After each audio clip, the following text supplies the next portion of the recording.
I'm Jonathan Gallagher, the Service Manager with Dumfries and Galloway LGBT PLUS, and today we're going to give you some awareness and some education around hate crimes and hate incidents. And today we have Constable Ron Matthews with us from Police Scotland, working in Dumfries and Galloway. Hi, John. Hi, Ron. And later on we're going to be talking to someone who has sadly been a victim of hate crime, and Ron will introduce them later. Can you tell me what exactly is a hate crime? We split it into two categories. We've got hate incidents and hate crimes.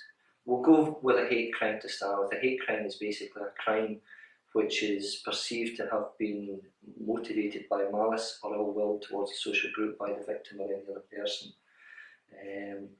An incident is where a crime hasn't taken place but it's perceived to have been motivated by malice or ill will by the victim or any other person towards a social group. And the social groups are what we talked about earlier: transgender identity, sexual orientation, disability, race and religion. What's important there is that you don't have to be a member of the social group for it to be a hate crime. For example, for a transphobic hate crime, the victim doesn't have to have a transgender identity to be classed as a victim. In simple terms, a crime has to be committed first. So, for example, you're down the high street and someone starts shouting and swearing at you, and it causes you to be afraid, upset, alarmed. That's a crime. Now, if during that incident they use, let's say, homophobic comments towards you, homophobic language towards you, and you perceive that the whole attack has been motivated because of their malice or their or ill will towards your social group or your perceived social group, then that's classed as a hate crime. So a crime has to take place first before there can be a hate crime. And when we're talking there about physical or verbal abuse in a public place, can hate crimes or hate incidents take place in other mediums, for example, online, within a forum, or, Yes, I don't want to go into a great deal of detail, but there are a range of different offences that can take place. We've got Communications Act offences. We have the Criminal Justice and Licence in Scotland Act, which has a Section 38 offence in a private place, or the example I gave you in a public place, which effectively is a breach of the peace. Okay. Ron, what's your experience of hate crime in Dumfries and Galloway? What we find in the region that people committing hate crime, what they do is they focus on victimising individuals based on their membership of the social group, which could be transgender identity, sexual orientation, disability, race or religion. Some of the crimes that we come across are physical and emotional harassment, physical and emotional violence. We have bullying, we have name calling, we have violent acts, and in very extreme cases, even murder, although we've not had that in this area. So, Ron, you told us about hate crime. Can you explain the difference then between a hate crime and a hate incident?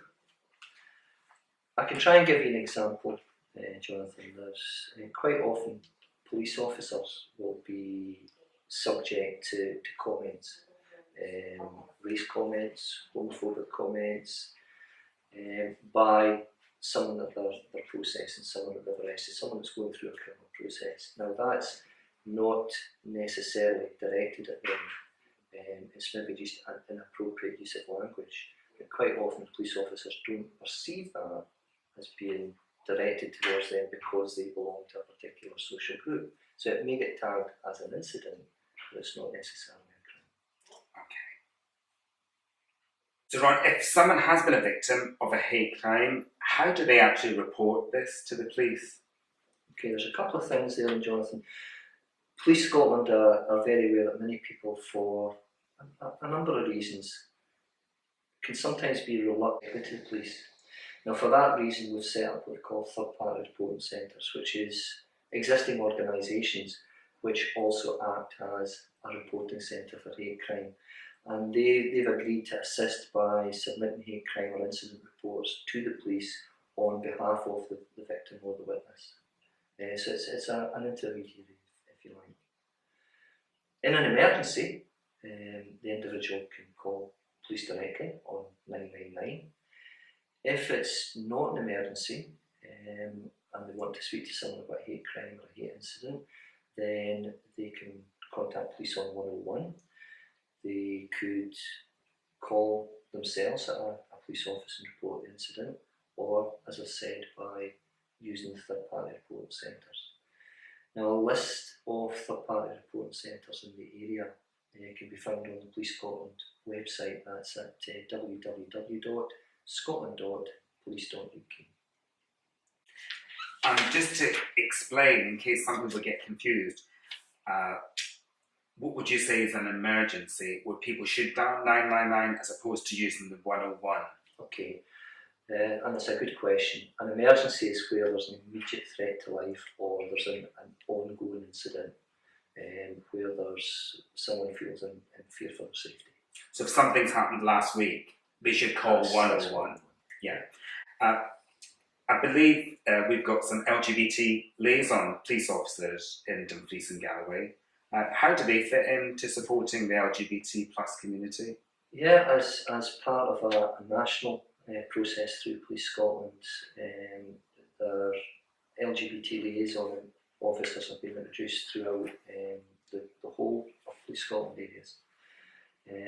What the aim is there is for the LGBT liaison officer to link in with different LGBT organisations and to speak directly to service users and support the organisations themselves. The aim is to try and overcome some of the barriers that are there for under-reporting, for fear of reporting, and it's to try and make sure that people understand that there's a friendly face there that they can speak to, because quite often, unfortunately, when people deal with police, it's during a very emotional period, so we want there to be officers where they can sit down, they can speak to them on a far quieter basis, on a far more relaxed basis.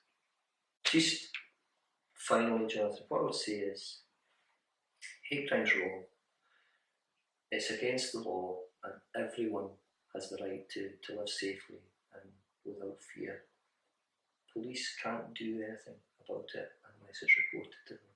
So if it's reported, we can help to put an end to hate crime. Afternoon, we've got Kyle Davis with us today, who has been a victim of hate crime, and Kyle's going to answer one or two questions and hopefully give us an idea of what the impact is on the victims. Kyle. Hi. I believe that you've been the victim of several incidents of hate crime. Can you give an example of one and how that made you feel? Well, an example, I can actually give you a quite recent one, and it was just a few weeks ago. Literally, I was walking home from work. It was dark, it was late at night, and I was just walking home, and I passed a group of guys. I didn't know them, and I assumed they didn't know me. I walked past them, and then after a couple of minutes, I realised that they were following me. I didn't really think anything of it, but I just kept walking. As we were getting closer to my house, which I was happy about, but just as we were round the corner from my house, they jumped me from behind. They basically tackled me to the ground and started kicking me, punching me, and that. A couple of them stamped on my ribs, which left me with 2 fractured ribs on the right hand side. They had kicked me in the face and had bruises all over my face and my chest. And once they'd basically finished their assault, they just sort of walked away. They were laughing as if it was like just some sort of joke. Obviously they found it funny and that, but at that point I was terrified. At that point I wasn't sure if they were going to come back or what was happening, and I just sort of got up and I went home. But as a result, I've had loads of these kind of attacks, and as a result of them, it makes the fear of leaving the house worse. I mean, there's times where I will bail on plans with friends, or I'll just decide that I don't want to go to work because I'm scared to leave the house in case I get jumped or screamed at or anything like this. And it gets worse. It's especially worse at night when, because I can pass anyone and my heart just automatically starts pumping and I just get scared in case they're part of the groups or know the people who have been attacking me and they decide to do it as well. And you just get a sinking sensation that everyone's going to attack you, and then it just starts feeling that everyone's against you and you have no friends in the world. You're basically just taking on a massive battle on your own that you can't win it on your own. You need the support, but it just makes you feel that there's no one there who understands or you can talk to. And Kyle, one of the things that we're aware of is that there's an element of underreporting that goes on because, like you said yourself, people are reluctant to come forward. What do you think would help to make people come forward and feel confident in things to the police? I think that if there was like more contact between the police and the victim, then it would definitely bring people, like make people want to come forward more. I mean, I have had a couple of successes with the police where the people who have attacked me have been caught and they have been punished, and that was great. Can you tell us a bit more?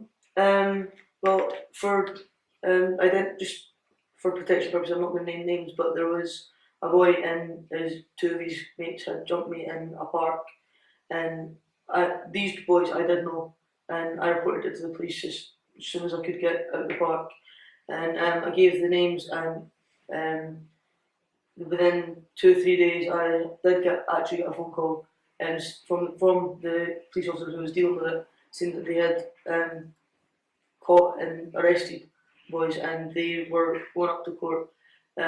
Unfortunately, because I was scared that they would see me there and try and attack me again if they got to walk out, I didn't go. Like I have seen them around again, but if they've seen me walking towards them, they just turn around and walk back the way they came, or they cross the street and just don't say anything to me, or they'll give me a polite nod and they've left me alone. And that gave me a lot of confidence in the police to report more incidents to them. Kyle, are you aware of what support there is for vulnerable witnesses through the court system? I am aware of it, I just wasn't sure about how the whole thing worked. I assumed that with my age I was too old for any of it. But so, do you think if you, from what you said, one of the things that you feared most about going to court was actually facing your attackers in the court, if that element was taken away, I would have a lot more confidence to be able to go and see the people who basically have been making my life a misery to actually get punished, and it would give me a sense of closure to know that something has happened to them, and that if I see them in the street, they're not going to do it again because the same thing could happen again. We understand LGBT plus that hate crime leads to people being isolated, both physically and mentally. We understand that that's especially relevant when we live in such a rural location. We want people to know that as a charity we're here to offer support, and we offer safe events that people can attend. So please look on our website, or please contact us if you need further information or support. You can contact us through our website, and there's lots of information on there, and that's at www.lgbtplus.org.uk. You can phone us free on 0800 020 9653. That's 0800 020 9653. You can email us at support@lgbtplus.org.uk.